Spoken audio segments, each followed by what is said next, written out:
How does frequency hopping protect against jamming? Options अपने पास है। By moving the signal to new frequencies so quickly that jammers can't keep up, by making the signal louder than the jammer, by turning off the signal temporarily, या फिर by using stronger antennas। क्या लगता है आपको, क्या सही उत्तर है?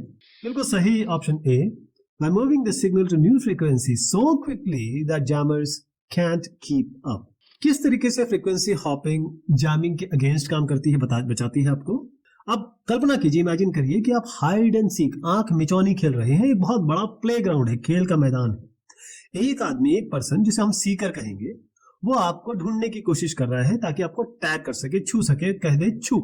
But आपको ये अलाउड है, आप अलग अलग हाइडिंग स्पॉट्स पे, जहां जहां आप छुप सकते हैं वहां आप जा सकें। बहुत सारे मल्टीपल स्पॉट्स हैं, एक ट्री के पीछे, पत्थर के पीछे। अब क्या होगा अगर आप फ्रीक्वेंसी हॉपिंग का इस्तेमाल नहीं करते हैं? अगर आप छुपने का स्थान ले लें, जिसे हम फ्रीक्वेंसी, फिक्स्ड फ्रीक्वेंसी कह रहे हैं, और वहीं पर आप हर समय छुपे रहे, तो जो सीकर है, जिसे हम जैमर भी कह रहे हैं, आपके स्पॉट को पता कर ले, आप पकड़ लिए गए, गेम वहीं खत्म हो गया। ये किस तरीके का है? ये इस तरीके का कम्युनिकेशन सिस्टम है जहां पर केवल एक फ्रीक्वेंसी पे बातचीत हो रही है, और अगर कोई गलत आदमी, दुष्ट आदमी, दुश्मन टारगेट करता है आपकी फ्रीक्वेंसी को, जो सिंगल फ्रीक्वेंसी है, सिग्नल तो ब्लॉक हो ही जाएगा, रुक जाएगा, अवरोध हो जाएगा।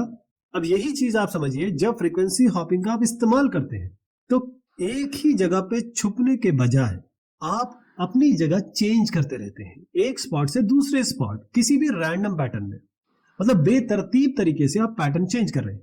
इसे हम हॉपिंग कहते हैं, फ्रीक्वेंसी का कूदना कहते हैं, फ्रीक्वेंसी को चेंज करना कहते हैं।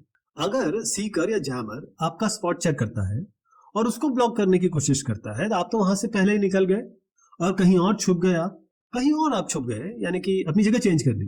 तो जो जैमर है या सीकर है, वो स्ट्रगल करेगा, बहुत बड़ा संघर्ष उसके लिए होगा कि वो इससे कीप अप कर सके, क्योंकि आप, उनको पता ही नहीं किस फ्रीक्वेंसी पे आप जा रहे हैं, किस स्पॉट पे आप जा रहे हैं और कब जा रहे हैं।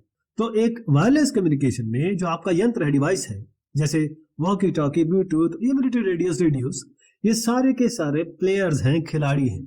जो प्लेग्राउंड है, मैदान है, खेल का मैदान, वो रेंज ऑफ अवेलेबल फ्रीक्वेंसीज हैं, अलग अलग फ्रीक्वेंसीज हैं जहां पर आप अपनी स्पॉट या छुपने का स्थान ले सकते हैं।